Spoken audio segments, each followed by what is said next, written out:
welcome back to Online Darts, everyone. We are here in York. We've got the rock star, Joe Cullen. Joe, just been out there. What an arena this place is. Yes, absolutely loving life. I'm a big snooker fan. Obviously, the UK Championship is here, so it's the first time I've actually played in the venue, and it's a fantastic venue. I think it's a fantastic venue in general, but for an exhibition, it's extra special. Yeah, and the Boom Darts is on. A sellout here tonight. That's the knock-on effect. Is nights like this, the general public just can't get enough of it. Yeah, definitely. Yeah, obviously, I spoke to Jason when the event was announced, and I think it sold out within like sort of a week. So they had to release more tickets. So that just shows the demand. Obviously, being a proud Yorkshireman, you know, in a place like this, it shows where darts is at the minute. Obviously, come back to you. It's been a while since we've spoken to you. First of all, how are you? It's been a while. Yeah, I'm all right. Yeah, it's life's life, innit? I suppose it's busy with the darts at the minute, so it's nice to keep sort of occupied within darts, and I think the game's sort of getting somewhere near to where it should be, but you know, obviously a lot of improvement. For me personally, I think, you know, if people watching, they think you should be playing like a certain way, but for me personally, I know how I can play, so I think my game's heading in the right direction, definitely. Has that been a bit of a frustrating time recently, the ups and downs to your game? It's a bit of a roller coaster. Yeah, but I think that's just the way it is. I think, you know, I'm not as naive as to think you can go for your whole career, you know, playing amazing. Like, you know, look at Luke Humphries, Luke Littler, you know, these guys they was unbelievable at the Worlds, but you know, you can't play your top game every single time. So I think it's developing that sort of B game to sort of get you over the line in games that you aren't so great. Obviously, we saw you take a break from social media as well. We know you're someone that likes to interact with fans, but it just all get a little bit too much, and the abuse that you sometimes get on there? No, it wasn't necessarily the abuse, to be honest. It was just, I don't know. I think you know the stupid thing on a Monday when you get like your screen time and the report and stuff, and I thought, what am I doing here? I'm spending like almost a quarter of my day just scrolling through, you know, nonsense really. So it wasn't so much the abuse thing. I just thought, you know, I was on my phone a lot and far too much. So, and it was good. I enjoyed it. You know, I didn't miss anything. The only thing that I did miss, if I'm honest, is like the you know, like football things. If anything happens within football, obviously being a United fan, you know, things come through on Instagram and Twitter and stuff like that. So apart from that, you know, I enjoyed the break, and I think I'll do it again in the future, just to do it, to be honest. We haven't really spoken to you since the Euro Tour rule change. Obviously, you're one that benefited from it, and I guess it's nice to keep that streak going. Yeah, it is. I think there's a lot of talk with the Euro Tour. I think it's from them. If the Euro Tour was announced tomorrow as a brand new, you know, sort of idea, and they put this qualifying criteria, and I think everyone would think, that's fair. Yeah. But because of the way it was before, I think the way they changed it, a lot of people aren't happy because they feel it benefits, you know, certain seeds and protects rankings and things like that. But you know, at the end of the day, the PDC is a business, and you do whatever you do to protect your business. You want the best players playing every week. And yeah, I think in the Euro Tour, I think it's rare to get a tournament where over half of the field are qualifiers. You know, it shouldn't be like that. So yeah, I get both sides. I get both frustrations, but obviously I'm happy with the change. The streak that you're on, are you eyeing up that record now?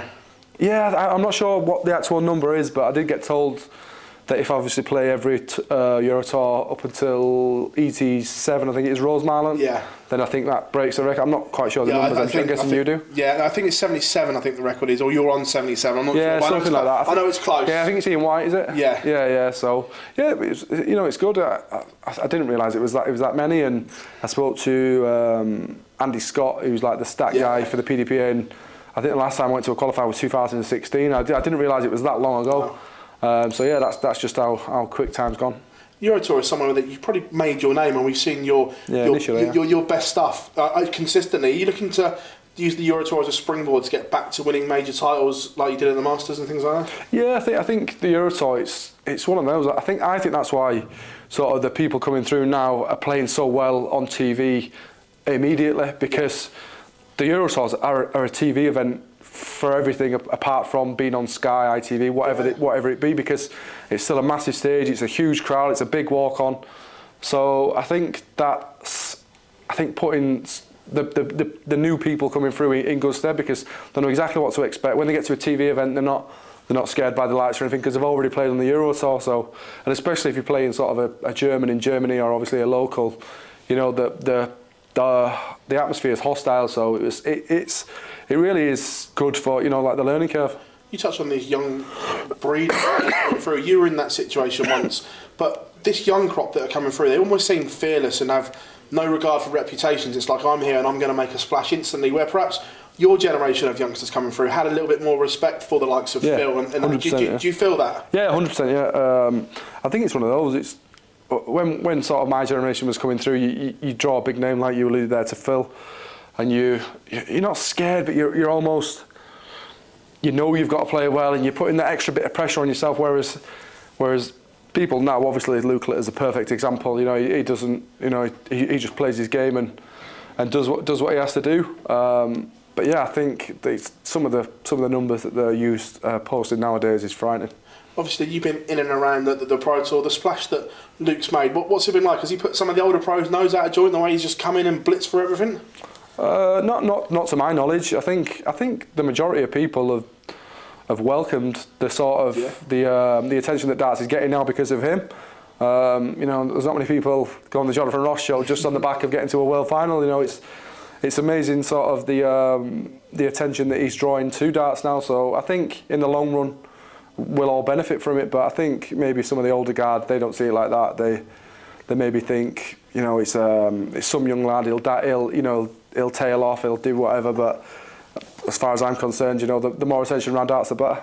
Coming back to your own game, obviously, Matchplay is the next big one on the horizon. Is that what you're kind of targeting to get yourself in a great position and playing well for Blackpool? Yeah, well, obviously the tournament's coming thick and fast between now and then, so I'm obviously I'll be playing everything that I can and try and get myself right for Blackpool. But got a little break in May. I'm going away playing golf for a couple of days, so it'd be nice to get some sun. Because it's just that constant, you know. The amount of times I've been in Germany the last few weeks is mental. So, but yeah, I think Blackpool, I think, is special to every darts player. Even if you've never qualified for it, that's the one that you always want to get into. Even over the world, I think, you know, venue wise, it's an amazing place to play darts. And just looking at what we can expect, what would be a good year for Joe Cullen? To get back in the winner's circle, you know, I didn't realise it was. I think it was 2022 when I won the Budapest European Tour.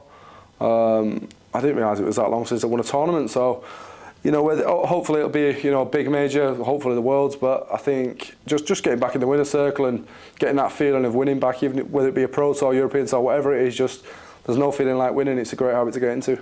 Just touching on what you said there, obviously we saw you pick and choose tournaments to suit your calendar. Maybe did you not play enough last year on the Pro Tour and stuff like that? And did you dip out too much? No, I think how many did I miss? I thought I only missed 2. I thought you missed 6. I might have counted wrong. I thought I missed 2 or 4. I think a couple in Hildesheim, because the Hildesheim Pro, I don't see the point in it, to be honest. That's fair. You're not the only player. Well, no, I'm not. You know, I get it. I think if you look at the calendar with the Euro Tours and Pro Tours alone, we're overseas more than we are in the UK. Yeah. So with the PDC being a UK business, I don't see the point. I get it with the European Tour because the ticket sales and things like that, but you can't buy a ticket to go watch a Pro Tour in Hildesheim. So I think, is it 6 this year, all right? Yeah. 6 or 8. I think 6 or 8. I think they're both too much. I think 2, you know, weekends or weekdays now maximum. I think that would suffice. You know, it's all right saying, well, half the tour are from overseas. They knew what they were signing up to when they came to the BDC. So, you know, we're over there an awful lot, so I think personally that the majority of them should be in the UK. Joe, absolute pleasure, mate, here in York. Thank you very much. Nice one, cheers, mate.